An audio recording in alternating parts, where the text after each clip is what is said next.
नमस्कार, ज्ञानकोश YouTube channel में एक बार फिर से आप सभी का स्वागत है। पिछली कक्षा में हमने संस्कृत वर्णमाला को पढ़ा। वर्णमाला के साथ साथ हमने महेश्वर सूत्रों को जाना। महेश्वर सूत्रों से हमने प्रत्याहार बनाए।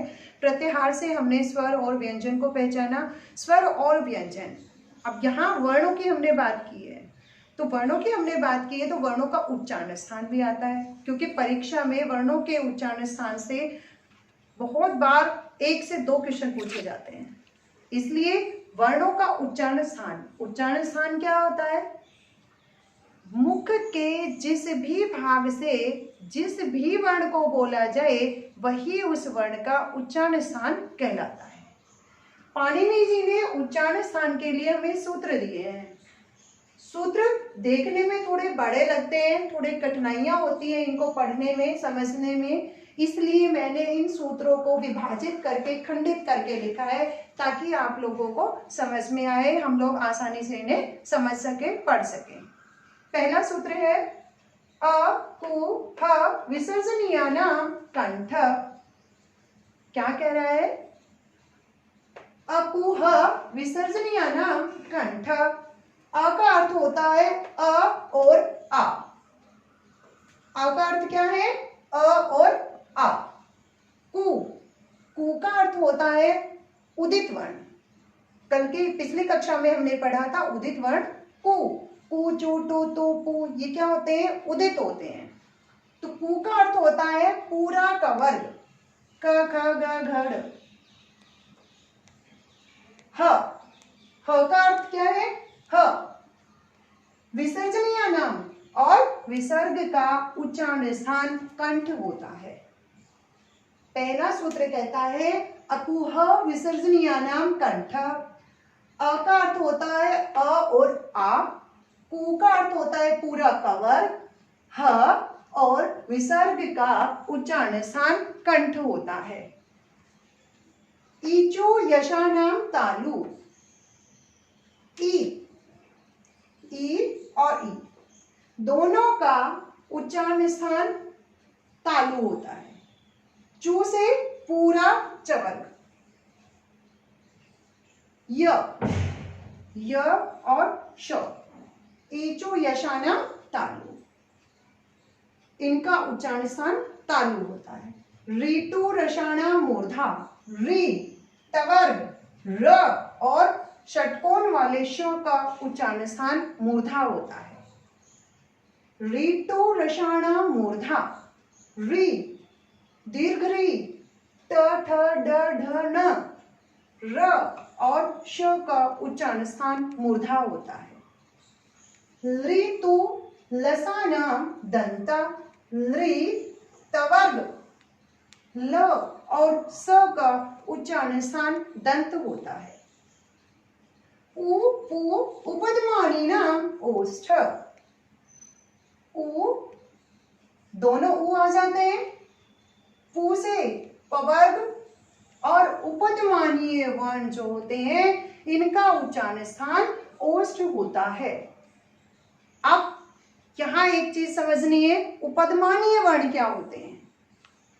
प और फ ये उपध्मानीय वर्ण होते हैं। इनको व्याकरण में इनकी पहचान क्या है? इनके सामने ऐसे चिन्ह लगा हुआ होता है, ऐसे मैंने लगाया हुआ भी है। ये कैसा चिन्ह है? ये अर्ध विसर्ग के जैसा चिन्ह है, इसलिए इन वर्णों को अर्ध विसर्ग भी कहते हैं। जो उपध्मानीय वर्ण होते हैं इनको अर्ध विसर्ग भी कहते हैं। क्यों कहते हैं? क्योंकि इन वर्णों के सामने आधे विसर्ग के जैसा चिन्ह बना हुआ होता है, इसलिए इन्हें अर्ध विसर्ग भी कहते हैं। ए दैतो कंठ तालु। ए और आई की यहाँ पर मात्रा लगी हुई है, आप लोग थोड़ा कंफ्यूज हो जाते हैं, अक्सर मैंने कक्षा में देखा है। ए दैतो कंठ तालु, ए और आई दोनों का उच्चारण स्थान कंठ और तालु होता है, अर्थात ये कंठ और तालु दोनों से एक साथ बोला जाता है। ओ दौतो कंठोष्ठम, ओ और औ दोनों का उच्चारण स्थान कंठ और ओष्ठ होता है। वकारस्य दंतोष्ठम, व का उच्चारण स्थान दंत और ओष्ठ होता है।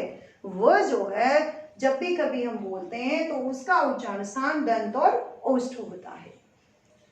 नासिका अनुस्वारस्य, अनुस्वार जब भी कभी हम अनुस्वार ऐसे लगाते हैं ना बिंदु, तो इसका उच्चारण स्थान नासिका होती है। यम गणनानाम नासिका, अर्थात यम गणनानाम, यम गणनम, हमने पिछली कक्षा में महेश्वर सूत्र पढ़े थे, वहां पे 7वां सूत्र आता है यम गणनम। तो यहाँ पे पाणिनि जी का कहना है कि यम गणनानाम नासिका, अर्थात जो पंचम वर्ण होते हैं, जो प्रत्येक वर्ग के 5वें अक्षर है, 5वां वर्ण है, उसका उच्चारण स्थान नासिका होती है।